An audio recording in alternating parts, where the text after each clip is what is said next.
Thank you very much, Mr. Uzounis. Thanks to Ethos Media and Georgeson for the kind invitation to speak. I hope you have not already lost interest when heard that I am a lawyer. I will try to make a presentation as practical as possible, although my subject will be to try and give a few points on what are at least the minimum requirements that the law imposes on issues of corporate governance. Clearly, corporate governance is much more than just a legal requirement, so this is fully understood. But I think it's interesting how the law and the legal requirements can play a role in further developing best practices in corporate governance. And I think the momentum is ripe in Greece. We have a new corporate law since last year that does introduce a few new features. And that's more or less what I'll be talking about in the next 15 minutes. So first of all, clearly, corporate governance is something that concerns almost every conceivable stakeholder in the business world. First of all, and primarily the company itself, the shareholders, the board, the auditors, and as we are in Greece, so most businesses are basically family businesses, even some of them when they are listed. It does concern the family, so I think it's an issue to discuss in a family table. It, of course, concerns creditors, bondholders and banks, and, of course, suppliers and customers. It does concern regulators, and that's also when the law comes in place. Regulators will be asked to enforce legal requirements, so it's important to see how they play the role. But I would take it a bit further. I think there are trends lately whereby it is clear that companies operate in a new world where society as a whole is more interested in business. If you look at the UK Corporate Governance Code, there's a clear reference that one of the objectives is generating value for the shareholders and contributing to wider society. Similarly, The Economist recently reported that not all the American bosses, but a large number of bosses of large American companies have agreed to no longer follow the typical orthodoxy that we are here just to create value for shareholders. So they are taking a wider angle. So I think it's fair to say that society as a whole is interested in good corporate governance. And that's clearly something that will affect also legislative developments. This table presents the few steps. I will not bore you with all the history. I think now the main angles are the introduction of the new corporate law that was voted last year and effectively started being used this year. And we are expecting, as was already mentioned, a new law on corporate governance for listed companies. So, what are the key issues that the new law brought to us? I will focus on three parts that I think are interesting. The first is the introduction of an obligation to have a remuneration policy. And that's not just a policy to have, it's a policy that needs to be improved by the shareholders. So it's a clear legal requirement. And companies are already starting preparing and passing these policies through their shareholders' meetings.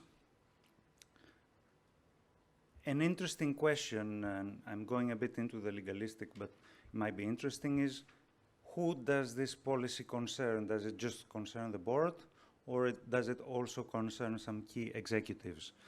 Funnily enough, the law is not that clear on that part. It explicitly mentioned that the policy concerns board members and the general manager. What does a general manager refers to? Does it just imply the CEO, or does it imply all people who have the title of a general manager, which, as we know, in some companies can be several people? I would say that it looks like it's implying the CEO, but it could have been a bit more explicit.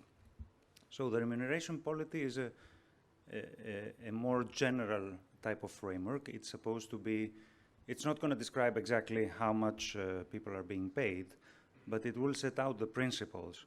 The interesting part is that the law provides for a number of features that the policy should include. And one of those, for example, is correlation with salaries of employees. So it's something now companies really need to start to think whether the pay gap is big, low, acceptable, non-acceptable.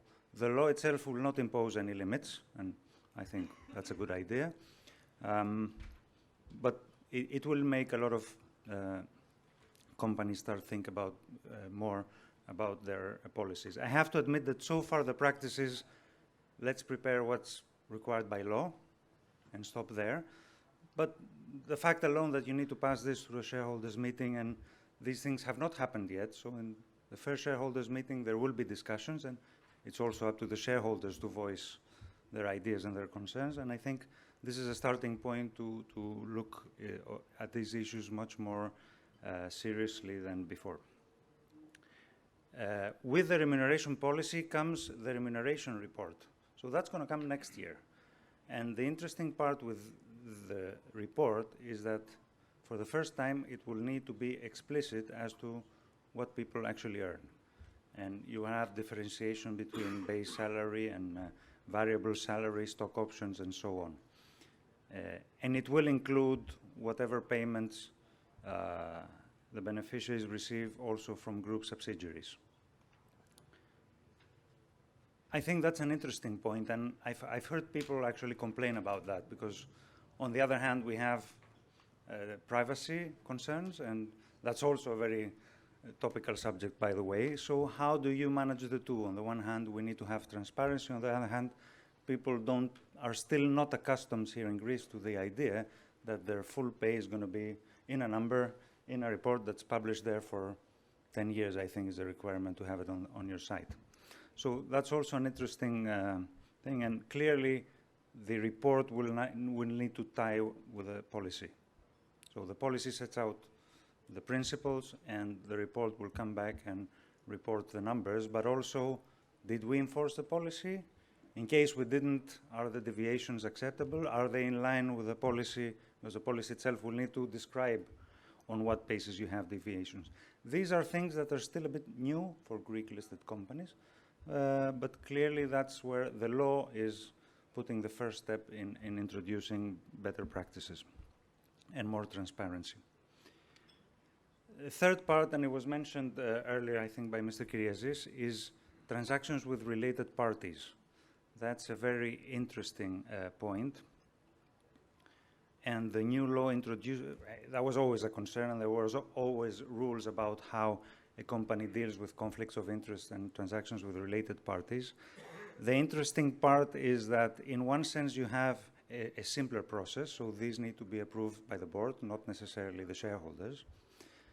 But there is an additional feature introduced, which is a fairness opinion. So you need to have a fairness opinion either by an audit firm or by whoever is specialist on the subject matter that concerns the case, and that needs to go to the board. How are shareholders protected? They can, clearly this is a decision, the board decision is published, and they can, subject to certain conditions, bring the matter for approval by the shareholders meeting, in which case, again under certain conditions, if a shareholder is also part of the management and part of this related party transaction, he is not allowed to vote. The first version of the law was very absolute on that. This was perceived a bit too strict, so now we have a case whereby they're not allowed to vote unless the independent board members have approved the related party transaction in question. So that's an interesting choice of how you have your checks and balances between board members, executives who need to get the business going, main shareholders that are still a key feature in a successful company in economies like Greece, but also protecting the interests of the shareholders. And also having a principle of good governance. So these are I think the three most important introductions that we have with the new corporate law, and I will not bore you with more details.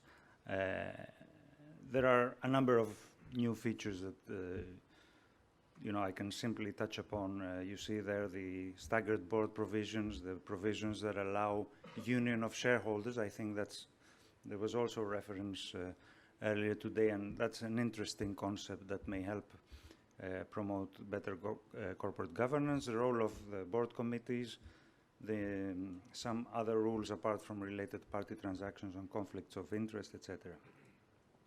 I would like to turn to another issue. I presented before who are the main stakeholders that are concerned with corporate governance, and I try to describe how the law allows those shareholders to have a say in matters of corporate governance. So first of all, we have the obvious candidates who are the shareholders and investors in listed companies. What can they do? I've already alluded to some through the new corporate law. So we have the say on pay principles that now they can have a critical view in both approving but also monitoring payment of executives. You have the general rules on board liability that are clearly a very important factor that one needs to take into account when we don't have good governance. We have the reinforcement of minority rights. We have the ability, based on articles of association, to appoint directly by some shareholders a board member, and the provisions on union of shareholders that I just mentioned. Of course, in Greece, as I mentioned, we are an economy where we don't have that many listed companies, and family entities are still the backbone of the economy. So rather than having this type of a board, we have this type of a board, the family dinner table. But even there, I think there is a trend, and we see a trend, and it needs to become more for family members to start formalizing their governance arrangement. And formalizing that doesn't necessarily mean a shareholders agreement. It simply needs an honest discussion, and I've seen cases where you don't have that. You have very successful companies, and if you ask the family members, they don't even know who owns the shares.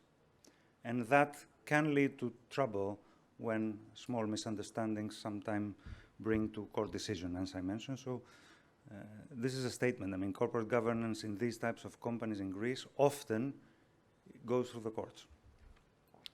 And that's why people look at a bit more complex arrangements like written family arrangements. I call them framework agreements, not necessarily shareholder agreements, because they might include family members that are not shareholders but are interested in the development of the family company.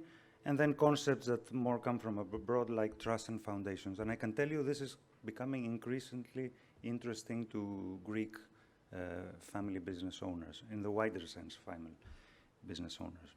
And one of the key issues that needs to be on that agenda is succession, clearly. And then we have regulators. So regulators clearly have a very wide availability of rules through the law to influence corporate governance. We have, for example, a special rule for banks, and based also on the crisis, it has become a heavy regulated business. But it did also lead to a whole new culture of corporate governance. Taxation is an interesting part, and I think boards are now sometimes painfully realizing that they are responsible for taxes, and Greece has a very strict framework on management responsibility, even criminal responsibility for taxes. So a good governance on your tax matters is a good protection for the liabilities of the board on criminal issues. And then we have, of course, all the state-owned enterprises and the special rules that we'd had to introduce for their better governance, because I think they were not exactly the role model on that. So I see my time is up. I will just spend 5 minutes on creditors. I think it's interesting to see what legal measures can creditors introduce to assess a corporate governance. When things go well, not much, and I guess not much is needed, although clearly when they have, for example, a pledge over shares, it could provide for voting rights. So that gives them a very immediate access on influencing the governance of a company. What is a bit more interesting, and we see that a lot in Greece lately, is default situations. So in those cases, it is important sometimes for creditors to be able to step in and assume the management of a company. There's, of course, a whole business aspect of who is better fit to run this management, and banks don't want to assume that role. But they need to have a way to influence legally the management. So you have First of all, enforcing the pledge clearly, and even acquiring voting rights or legal title to shares, and we see that a lot. We have special procedures under the rehabilitation law and the special bankruptcy law where you have special administration. Even our civil code of procedure has a special process under which you can enforce on a company to have a special administration that is not governed by the shareholders. It's not an easy process, but it is a way, and sometimes even having a way is enough for a creditor to be able to influence governance. And then obviously in the last measure you have the bankruptcy, and there clearly management loses every control. So I'll finish with a wording that I like, and I have to admit I've used in other presentations as well. This concept of intellectual honesty, I think, describes very well the balance you need to have between what is legally required and what is best practice. We don't want this to become overly bureaucratic, just another whole measure of new rules and reports that need to go out that no one reads. So intellectual honesty, I think, very well describes that. Thank you very much.